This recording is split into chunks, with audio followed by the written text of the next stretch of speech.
Hi, I'm Monica Ryan with SLU-TV, and today I have with me Father Chris Collins to talk about his new role as the Assistant to the President for Mission and Identity, and to talk about his new book and his Jesuit mission. How did you become interested in becoming a Jesuit?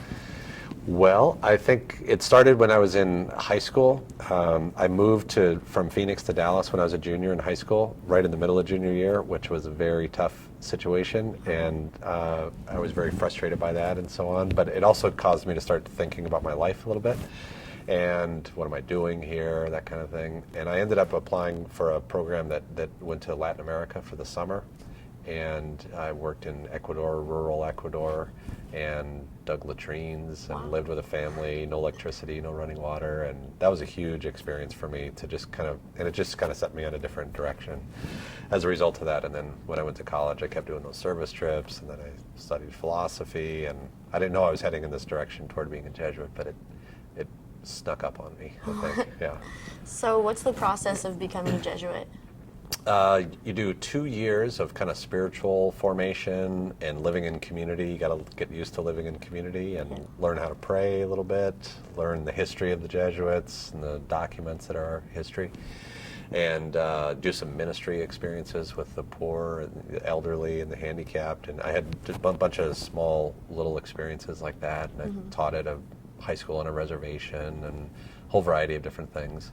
And then you take vows at the end of that, at the end of those 2 years: poverty, chastity, and obedience.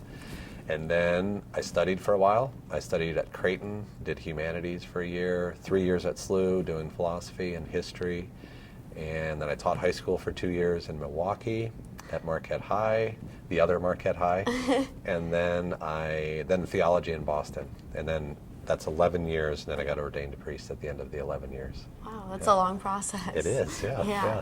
So I understand that last year after the March on SLU, you became appointed the Assistant to the President of Mission and Identity. Can you tell me a little bit about what you do there?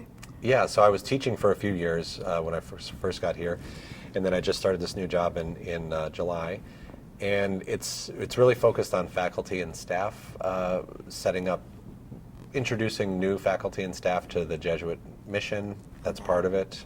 What's our history? What's the spirituality behind this? What's the intellectual framework for Catholic and Jesuit higher education? And then trying to set up kind of ongoing ways for people to reflect on that and think about it and collaborate with each other. And part of it has to do with community engagement too. So part of my job has been to cultivate different sorts of partnerships or relationships in the city for the good of the city. And part of that's with the Archdiocese, the Catholic schools, Catholic charities, social services, but all kinds of different people really that are not related to the church also. But they see SLU as an important institution within the city to help renew the city. So it covers a lot of ground. So there's like a lot of great variety of things to be doing. To do. Yeah, right. Yeah, it's been great. I've been having a good time. Yeah. Wow, so you found time to also write a book, The World Made Love. Can you tell us a little bit about that? Yeah, a couple books. That was my dissertation. It's on the theology of Pope Benedict the 16th, and the way he talks about Christianity, the way he tries to explain it, I think, is in terms of dialogue. Everything is in terms of dialogue. And, it's God speaks and then the world comes about, or the Father tells the Son that he's his beloved, and the Son knows who he is. He hears the Father speak.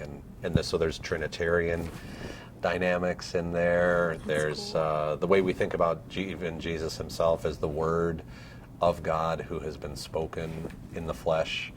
So the Word is communicated to the world that way, or you can think about just humanity. We're made to do this sort of thing, actually. To have dialogue and to communicate, listen, and speak, and we become more human when we do that. And in a theological way, it makes sense that this makes us human, makes us happy to be in dialogue, because we're made in the image of God, who is, in a sense, dialogue itself.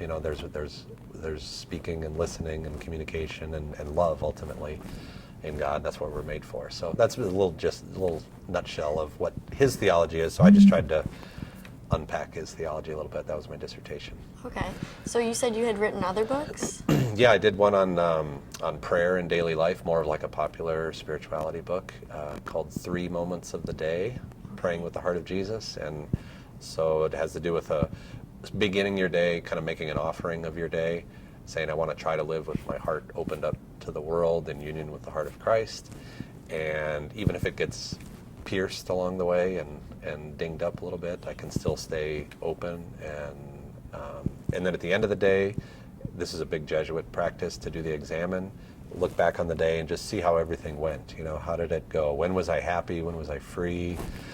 When was I joyful? And then also, when did my heart start to close up and get defensive and cynical or bitter or whatever? So if I look back on the day and I can say, okay, this territory is of God and it makes me happy, and then this territory is not of God and it makes me lonely and miserable. So now tomorrow, when I make that morning offering again, I can have that in mind, you know, try to stay open. And then the third moment of the day is the Mass itself, living the Eucharist out. Like you have to buy the book to get all the details on that one. Yeah. All right. Well, Yeah. thank you so much. Thank you. It's been a pleasure. Yeah. Yeah.